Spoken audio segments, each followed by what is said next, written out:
Hello, welcome back to the Reading Mama. My name is Heather and I have a library book haul for you today. So what am I trying to say? I can't even remember. It's been one of those weeks. We started school Monday. This isn't boding well.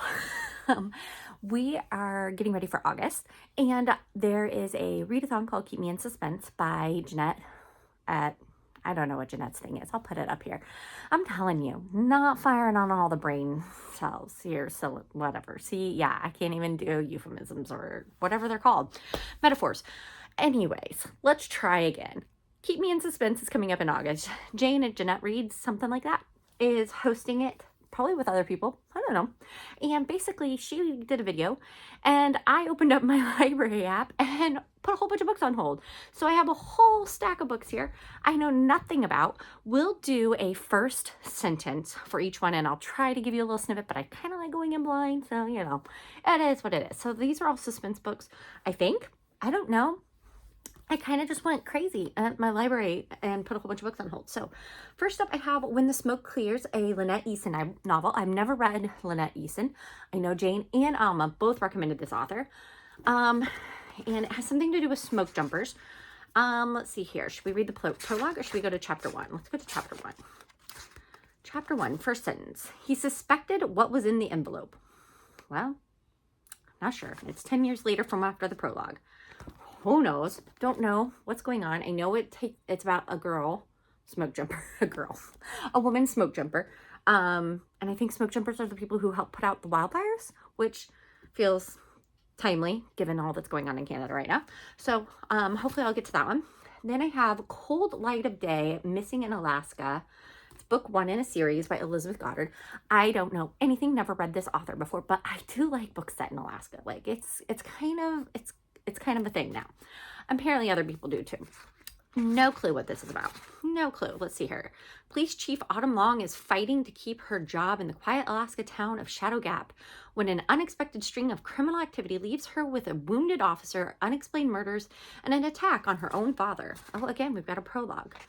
Interesting. Chapter 1, first sentence says, Autumn Long had no plans to give up without a fight, even though it might be killing her a little every day.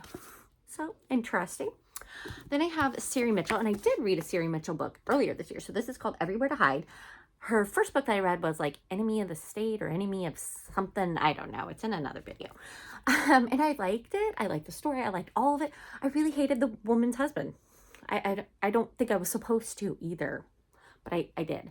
So this has something to do with a law school graduate. Oh, it's got some damage. I've got a little note from the library there. Chapter 1, first sentence. I was just 10 steps away from the Blue Dog Rhino coffee shop where I worked when a hand closed tightly around my forearm. Well, that's an exciting first sentence. Can't wait to see what's happening there. And then, like I said, I really like Alaska. So Colleen Coble, I think this will be my 4th Colleen Coble. I'm also hoping to read whatever the conspiracy part of the Sanctuary series for Colleen Coble because I just finished book 1 and 2 this week and obsessed, loved it, even though it's about animals and I'm not an animal person. So I really love that, and so I'm hoping to finish that one where it takes place in Alabama and there's a vet and a wildlife park and there is some craziness going on, and I don't want to give anything away, but there's a romance going on, which is sweet and wonderful, but then there are just some crazy chaos going on. Very enjoyable, very suspenseful. I really enjoyed Colleen Coble. So this is Alaska Twilight. Alaska Twilight. I don't think it's part of a series. I think it's a standalone. I think I specifically looked for a standalone from her. So the first sentence says, Stalwart, Alaska, population 301. Haley Walsh laid down her itinerary and looked down from the small plane in which she flew to see its shadow moving over the treetops, a forest of spruce, birch, and alder. Not super gripping, but I like Colleen Coble, so I know I can trust where it's going to go. Good Christian. I know she's Christian. I'm pretty sure Suri's Christian.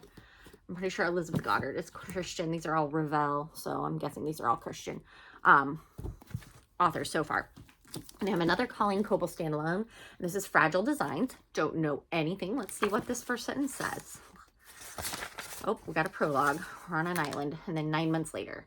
The scent of South Carolina saltwater and marsh blew in from the water, and the breeze caressed Charlie Harris's face. That's it. Again, okay, not powerful for sentences, but powerful and good books. So I know I'm going to like it. I'm just going to trust Colleen because I love her books. I do know that she, from listening to some of her other sentences, she does a lot set in kind of the Gulf area and really enjoys that setting. Being from the Midwest, it's interesting, and it makes me happy to live in the Midwest and not where I can find alligators regularly. And then I have a Christy Barrett, which I really enjoyed. I think I read one, maybe two Christy Barretts earlier this year. And I know Chantel Reads All Day had recommended The Killer's Therapist. Again, a Christian suspense author. Don't know anything of it, but that is quite the title. Chapter 1, first sentence says, he paused inside the house and sucked in a deep breath. Not powerful, but you know, the picture, and I don't love the picture, but it's called The Killer's Therapist, I feel like it's going to be creepy and fun. And then I have some fantasy books apparently I got. So Fable, which I don't know much about other than this is highly recommended. YA, fantasy, possibly romantasy, not sure. Piratey vibes, and I've been loving the pirate reading. And then Night Weaver, again, YA, fantasy, possibly romantasy, probably, I don't know. And it's, I believe this is a pirate one too. Let me give you the first sentence. So Fable, first sentence, well, you can tell it's not a Christian author because it has a bad word in the first sentence. That's disconcerting. Does not leave me looking forward to the rest of the book. That bad word was leaving me again. We'll see how that one goes. It's high, people love it, so I'm not sure if who I'm remembering said they loved it. So we'll see. And then Night Weaver is supposed to be also clean, so we'll see how that first sentence goes. I'm not fast enough. Well, at least it didn't have a swear word in the first sentence, so that's good. And then I actually have another book by Ted Dekker and Hoskely, but I realize that's book 3, so I've got to take it back and get book 1. But that's what happens when they're series and they're not clearly marked at your library. So that is my library haul, mostly for Keep Me in Suspense. I have several audiobooks also that I have lined up ready to go for Keep Me in Suspense. And it's kind of nice because Keep Me in Suspense on the back of Private Eye July, I can just push those books over there because I read The Naturals and absolutely loved it. Had Criminal Minds vibes. And so I'm going to get the rest of those books in that series, hopefully, and then continue that. And that's very suspenseful.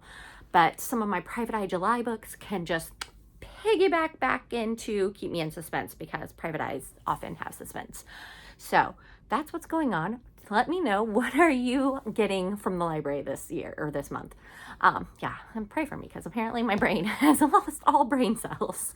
And so thank you so much for watching and have a blessed day.